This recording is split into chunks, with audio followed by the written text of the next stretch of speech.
ఇజ్రాయిల్లో ఎక్కడెక్కడో జరిగిపోతే ఆల్ ఐసాన్ ఇదని పెట్టారు. బంగ్లాదేశ్ లో అంత దారుణంగా జరుగుతుంది బ్రో.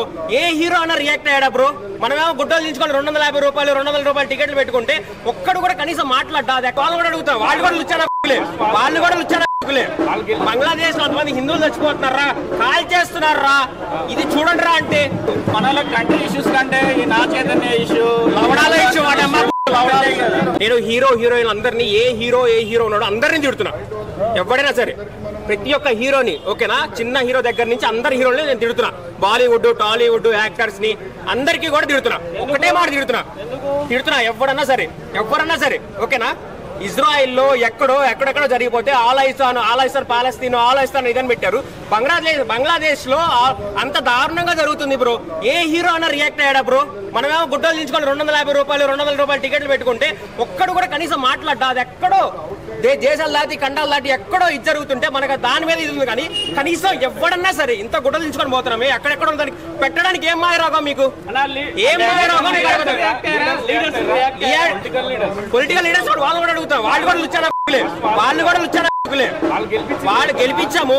బంగ్లాదేశ్ లో అంతమంది హిందువులు చచ్చిపోతున్నారా, కాల్ చేస్తున్నారా, ఇది చూడండి రా అంటే ఒక ప్రొటెస్ట్ గానీ ఒక ఇది గానీ మనకి లేదు. మనలో కంట్రీ ఇష్యూస్ కంటే ఈ నా చైతన్య ఇష్యూ లవడాల ఇష్యూ.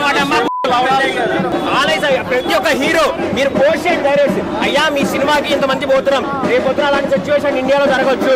వాళ్ళు మాత్రం వాళ్ళ కంట్రీలో ఉన్న హిందూస్ తగలేడతారు, అందరినీ తగలేడతారు.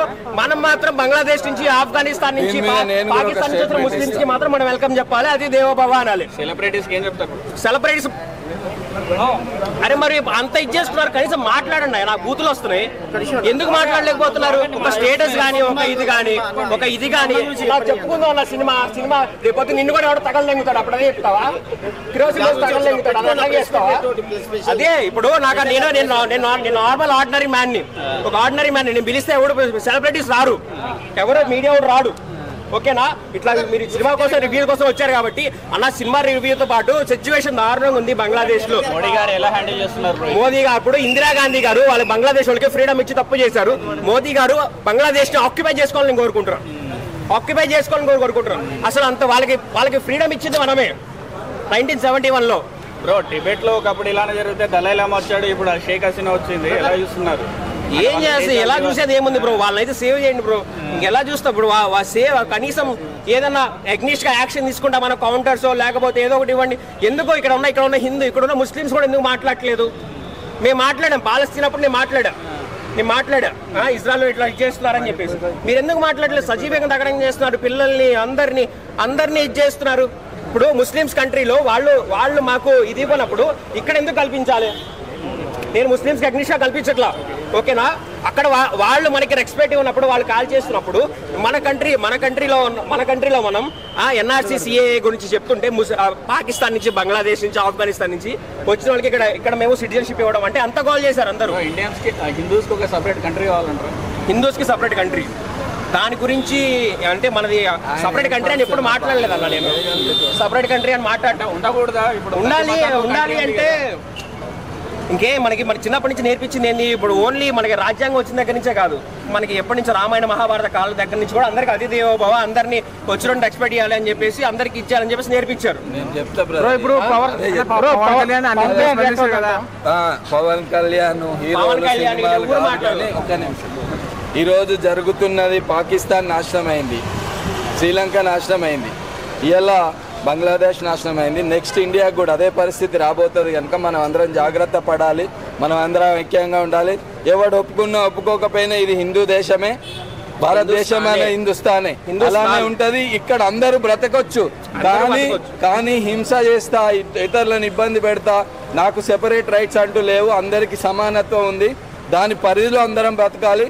మేము కోరేది ఏంటంటే ఇవాళ బంగ్లాదేశ్లో జరిగింది, నిన్న శ్రీలంకలో జరిగింది, రేపు ఇంకో మన దేశంకు రాకుండా మనమందరం ఐక్యంగా ఉండాల్సిన అవసరం ఉంది, హిందువులందరూ ఐక్యంగా ఉండాల్సిన అవసరం ఉంది. కనుక దీని మీద గవర్నమెంట్ లో సినిమా యాక్టర్లు ఇంకొకరు ఎవరు రెస్పాండ్ కాకుండా సామాన్యుడు కూడా పౌరులందరూ కూడా తప్పకుండా దీని మీద మనం అందరం ఐక్యంగా ఉండాలి. Unity is strength. మంచితనాన్ని చేతగాంతనంగా చూస్తున్నారు.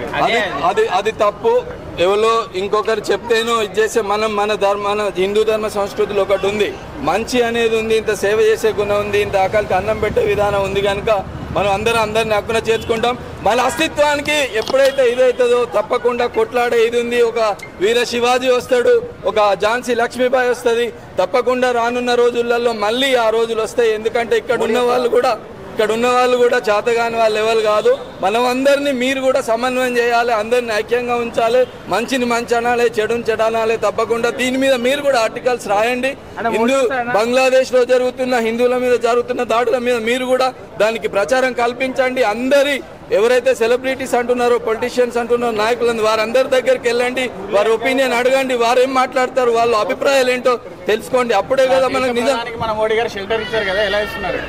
అది మనం పక్క దేశ చైనా ఇయ్యాల మన మీద ఎన్ని రకాలుగా మాల్దీవ్స్ ఇష్యూలో చూసాం, శ్రీలంక ఇష్యూలో చూసాం. చైనా అన్ని కంట్రీస్ మీద పెత్తనం చేసుకోవడానికి చూస్తూ ఉన్నది కనుక కొన్ని మనం ద్వైపాక్షిక సంబంధాలు అంటాం, అవి పెద్ద సబ్జెక్ట్ కనుక దానిలోకి పోను. తప్పకుండా ఎవరైనా ఆపదలో ఉన్నప్పుడు ఆశ్రయం ఇచ్చాడు. ఆ రోజు దళాలయమ్మకి ఇచ్చాం, ఈరోజు షేక్ హసీనాకి ఇచ్చాం. హిందూ దేశం కనుక మనం అందరిని అక్కడ చేర్చుకుంటాం. మన మంచితనం ఎప్పుడు చేతగానితనం కాదు. తప్పకుండా ఇక్కడ మన హక్కులన్నీ కాపాడబడతాయి. తప్పకుండా రానున్న రోజుల్లో తేడా వస్తే అందరికి చీల్చి చెండాడతాం. తప్పకుండా పౌరులుగా ఎవరు అవసరం లేదు.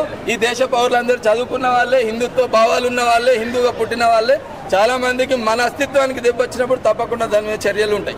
కాదు అందరికి మనకి అహింస పరమధర్మ అని ఒకటే చిన్నప్పటి నుంచి నూరు పోసారు. గాంధీ గాని వీళ్ళందరికీ అహింస అని మార్గం చూపించారు. కానీ ధర్మహింస తథైవచ కూడా చూపిస్తాం.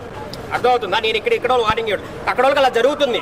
పొలిటీషియన్స్, సినిమా యాక్టర్లు, మూవీ వాళ్ళు మీరందరూ కూడా ఒక్కటి ఎవరైనా పెద్ద హీరో ఒక్కటి పెడితే దాని గురించి అంతా స్ప్రెడ్ అయిపోయింది. అప్పుడు ఓకేనా, పొలిటీషియన్స్ కానీ అందరూ కానీ యాక్టర్ వరల్డ్ వైడ్ గా దాని గురించి ఇష్యూ గురించి రైట్ చేసే ఇది వస్తుంది. ఒక్క సెలబ్రిటీ పెద్ద సెలబ్రిటీ వాళ్ళ పేర్లు నేను చెప్పను, పేరు మీకు తెలుసు. పెద్ద సెలబ్రిటీస్ ఎవరు, వాళ్ళు జస్ట్ రియాక్ట్ అయ్యి ఇన్స్టా స్టోరీనో, ఫేస్బుక్ స్టోరీనో, ఆలయసన్ బంగ్లాదేశ్ అని చెప్పి వరల్డ్ వైడ్ రియాక్ట్ అయిపోతుంది.